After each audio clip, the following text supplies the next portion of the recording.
বাতাসের গন্ধ পাই, কাঠের পোস্তের পাশে স্বপ্নটা ছুঁয়ে যায়।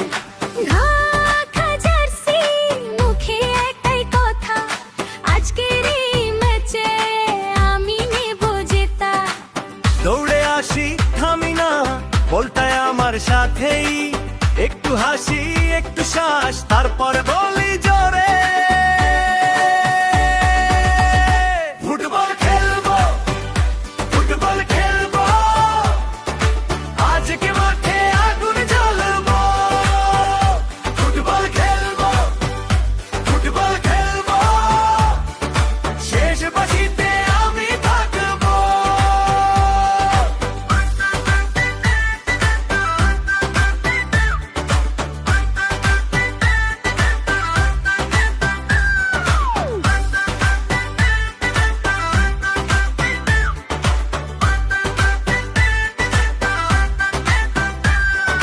ডান পায়ে কাজ, বাঁ পায়ে টাচ, মাটিতে পা, মাথায় আকাশ। ঘরের ছাদে উঠুক চিৎকার, গোলের জন্য বুকটা উজাড়। বন্ধুরা সব পাশে এসে হাসে, চেঁচায় হাত তালি দে। আমি দৌড়াই, তুমি ডাকো, এখনই সময়